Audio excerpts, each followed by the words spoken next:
You know, there's nothing I like more than talking to a Broadway star who's like currently operating at their A game, and to talk to three all at once is just such a thrill, honestly. Are you feeling like you're really like performing at a peak?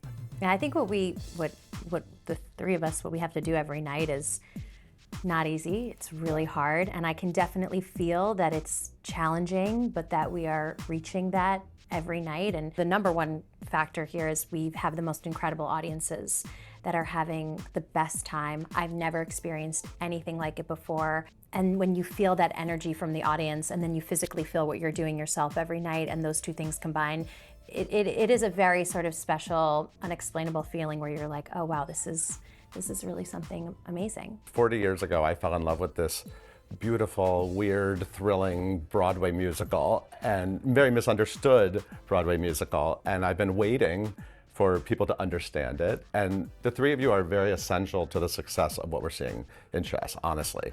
You know, but Broadway is tricky. You know, we just saw this with Merrily We Roll Along, right? You know, there's this talk of Broadway flops. What was your personal history with this show? Were you aware that this was sort of a gem that needed to be polished for new audiences? For me, I just knew the song Anthem because, you know, being at theater camp. But yeah, so I knew there was some sort of like weird classical rock pop Broadway show out there, but I had no idea. Now with the understanding of it, the depth, both for the love that I have for the music and for the story we're telling, but then also the audiences, their love for the music and the storytelling. And now we're seeing parents who had seen one of the 68 shows that during the first run on Broadway, bringing their kids, or people from London who had seen the original London version now coming over and bringing their kids. So it really seems like this sort of generational love and passion for this musical is now bringing people together, which is so exciting. When I first started listening to the music and when this project was,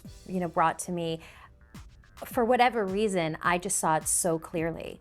You know, it's like how we talk about playing chess in our show. It's like, for me, I could just see the board, I could just read it so clearly, and I understood everything about it, and it landed so strongly, and I knew that it's time again. And Merrily was a very big factor as well. It's so much about having someone bring in a vision, the timing being right, and then three people coming together who have a, you know, connection amongst the three of us and what we can do individually and what we bring together, that I really feel like allowed all of the stars to align for our production. Yeah, it's so cool, right? I was thrown the Chess album when I became a theater major in college, because I had friends that just threw content at me to say, listen to this, learn this. And Chess was one of the ones that I was given and I listened to, and the songs were amazing. You know, so this music has just been in my head for, 20 plus years, and I can understand why it's been in people's heads since they saw it in the 80s. But as you said, Nick, I've been kind of amazed how many people, because when people come to the show, I say, okay, what did you know about Chess? Right. And it's either I get a lot of nothing or everything, right? Mm-hmm. There's like nothing in between, but so many people have come and said that they saw the show on Broadway. It's incredible that for something that ran for seemingly such a short amount of time here in New York, just found this kind of cult love following that people have for it, and people have been back. So it's really, I still can't believe that we're getting to do this as a thing that people have always said, oh, I hope Chess has a revival. So there's nights we're on stage, I'm like, wow, we're really getting to do Chess. It's pretty wild. And it feels like an event for audiences. You know what I mean? It's just, everything's so amped up. And there are moments of it that feel like I'm watching the Grammy Awards. You come down stage right during I Know Him So Well, you sweep down. I literally felt like I was watching the Grammy Awards. Awesome. You know what I mean? Like you get these rock star moments. Yeah. How thrilling is that for you on stage? Because it's interesting that you're playing these characters so deeply, but yet also getting these great showy theatrical moments. It's awesome. Yeah. It's really awesome. I feel so fortunate to play such a rich and dynamic woman on the stage that gets to have these really intense but very different moments with both of these two men. And then at the same time get to have these unbelievable, cool, like you said, sort of like rock star singing moments. And every night when I sing Nobody's Side, I'm like, I am not cool enough to be singing this song. but I'm gonna give it, but I'm gonna give it my all. And I love it. And I love, being in the theater that is so, familiar to me, and it's really incredible. Freddie Trumper He's got a lot going on. He's got a lot going on. He's got a lot going on, and he's created a lot going on too. So there's both things happening. Yeah. I mean, what did you love about his psychological profile that you got to bring to the audiences? You know, I'm interested in this guy's mental health state. You know, the idea of trauma and childhood trauma, right? Those are the things that I was really thinking about. I mean, we live in a day and age where any 11-year-old with a phone can all of a sudden get all this notoriety because they post a video online and 1 million people watch it, right?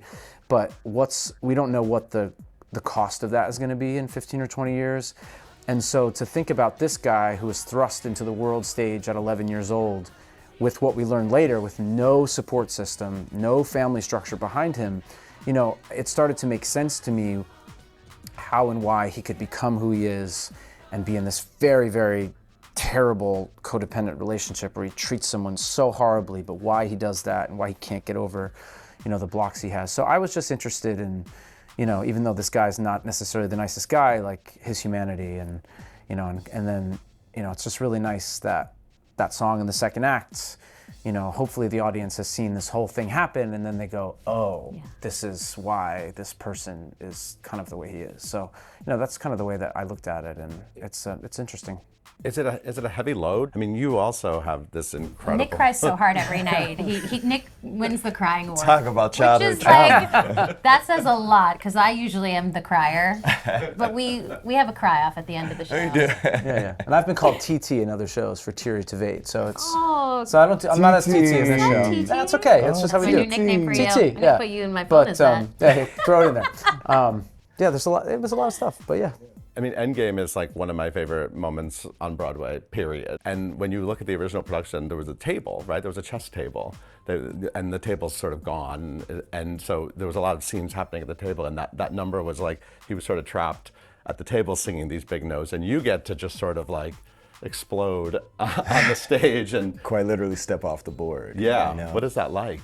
It feels like a true exploration of self. What I have is the sounds of the incredible voices behind me, the sound of the orchestra, and then it's just this sort of like void of blackness where I get to really explore Anatoly's life or my own life sometimes, or my own insecurities sometimes, or Anatoly's insecurities sometimes, and yet there's the added ingredient to the mix of all of these eyes on you at the same time, where it takes an incredible amount of focus to open yourself up to that, to then be able to share a real piece of myself with the audience every night. That's such a good way to describe that. Yeah, because it's a hard thing to do. Yeah, and you I'm just like crying now. Damn, you TT. just like open your whole, you know. But you do. You just like open your whole jacket, and you're like, look at me, right? Yeah, So that's a great way to describe it. You all now have long, rich careers, which is exciting for me to see, knowing you from when you first got here. What is the best thing about your life right now, doing this show? Where's your head at when you think about that?